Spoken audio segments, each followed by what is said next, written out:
anazy mipetraka hoe telonjato isy tafiditra anatin'izany sala lesantsika zao voalohany zao. Mety hoe betsaka dia tsy tonga fa hoe mety tonga dia hoe tonga daholo izay nasaina, tonga daholo izay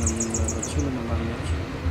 Ary ny ho amin'ny mpitsitsika manokana efa betsaka dia mitsitsika tokony laboratoire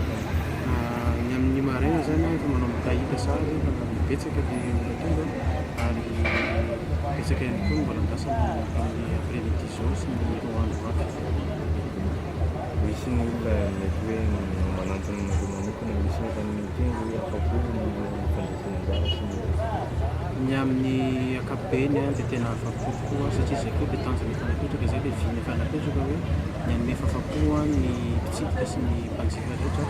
dia tafiditra anatin'izany mihitsy zao. mety hoe karazany inona daholo zany le milita eto amin'ny fofoaritra iny zao. Ny rehetrarehetra mihitsy zany dia efa tsika eny amin'ny exposant rehetrarehetra eny ny karazana tongotra rehetrarehetra izay mahafeno an'le hoe kalitao dia hitantsika ao avokoa na resaka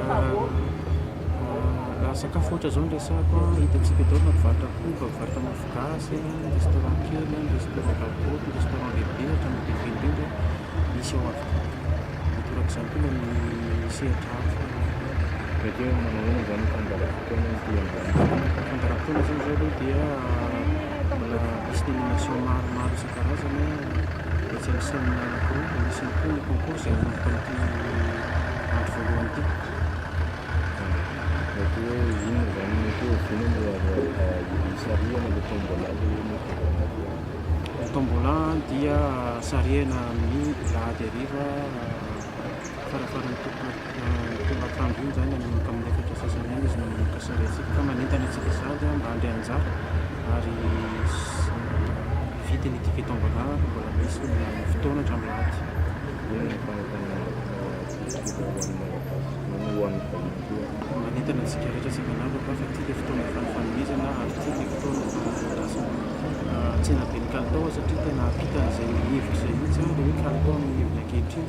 dia ny anomeny fahafa-poanao tongava manentana anao ho afa-po daholo amin'ny entina rehetra izay hita ato. Ao ihany koa ny animation tsena be ara-culturel ihany koa izy io satria kolotsaina no vizina anatin'izy, ny kolotsaina ny tsena, ao ny concours maro isan-karazany, ao ny fanentanana ho an'ny lehibe, ny tanora, ny ankizy, ny kely rehetrarehetra zany ho afa-po daholo ary indrindra ilay tombola teo izay rasantsika amin'ny lahady hariva.